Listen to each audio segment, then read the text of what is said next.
네, 다음 주부터는 본격적인 정기국회를 볼 수 있습니다. 시작부터 제2의 조국 청문회 이야기가 나온 터라 여야 합의에 어려움이 있었는데요. 어젯밤 허심탄회한 만찬 회동 갖고 남은 일정에 모두 합의했습니다. 오늘 중요한 아주 이야기하기 위해서 만난 게 아니라 우리가 그때 저녁 자리는 거의 처음 아니었어요. 우리가 뭐 원내대표님끼리 만약에 뭘 하려고 했으면 우리가 무슨 대변인이라도 데려오고 우리가 또 왜냐하면 그래도 오늘 소주도 한잔 하고 그런 좀 이렇게 관계를 이거는 나중에 뭔가 코멘트가 나올까 봐 이런 거죠? 네, 그거 없이도 사실 낙이 나와서 얘기하라고. 전화 안 받는다고 약속을 기자들 전화 안 받습니다를 얘기해야 돼요. 뭐라고 얘기해? 오늘은 우리끼리 그냥 시간 보내고 전화한다고도 안 받기로. 그렇게 하겠습니다. 아이들 집에 가세요. 집에 가세요. 네, 이렇게 정리된 일정을 좀 보면요. 미리 정해진 대정부 질문, 또 국정감사에 더해서 10월 22일 내년도 예산안에 대한 정부의 시정연설, 그리고 28일부터 사흘간 교섭단체 대표연설을 하기로 했습니다. 그러니까 변수만 없다면 10월 한 달까지 꽉 채워서 정기국회가 열리는 건데요. 이 변수 없을 리가 없죠. 어제 회동에서 두 야당은 조국 장관에 대한 국정조사도 강하게 요구했습니다. 민주당은 애초에 말이 안 된다는 입장으로 맞섰습니다. 자기들이 고발해서 검찰이 독립적으로 수사를 진행하고 있는데 왜 다시 야당이 나서서 직접 조사하겠다는 건지 아무리 생각해도 모순입니다. 지금 저희가 조국 파면을 그냥 마냥 기다리고만 있을 때가 아닌 것 같습니다. 금년간 조국의 법무부 장관 직무 집행 정지 가처분 신청을 내는 것을 검토하고 제출하도록 하겠습니다. 네, 오늘도 여야는 극명하게 갈린 정반대의 행보를 보였습니다. 먼저 민주당은 당원이 직접 정책을 제안하는 더불어 2019 정책 페스티벌을 열었는데요.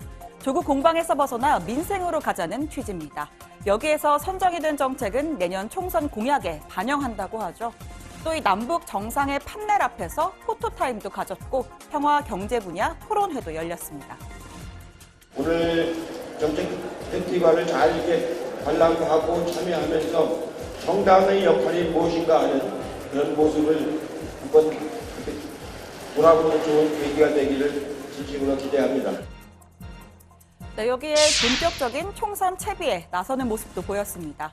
어제 국회 혁신특위 중진위원 연석회의에서 나온 이 발언. 300명 중에서 6명 정도만, 7명 정도만 신뢰를 받고 나머지는 다 신뢰를 못 받는 그런 국회의 모습입니다. 여기 계신 분들도 다 신뢰를 못 받는 분들이 아닌가 싶습니다.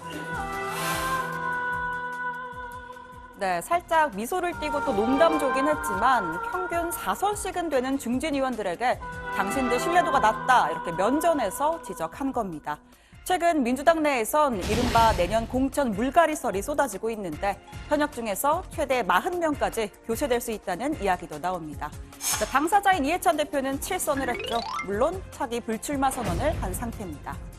반면 자유한국당은 정기국회도 결국 조국일 수밖에 없다 이렇게 미리 공언까지 했습니다. 나경원 원내대표는 결국 조국을 둘러싼 권력형 비리 진상규명을 하는 국정감사가 될 수밖에 없다고 주장했는데요. 예를 들어 정무위는 사모펀드, 교육위는 딸 스펙 관련 등등 이 관련 의혹이 전 상임위에 걸쳐 있다는 겁니다.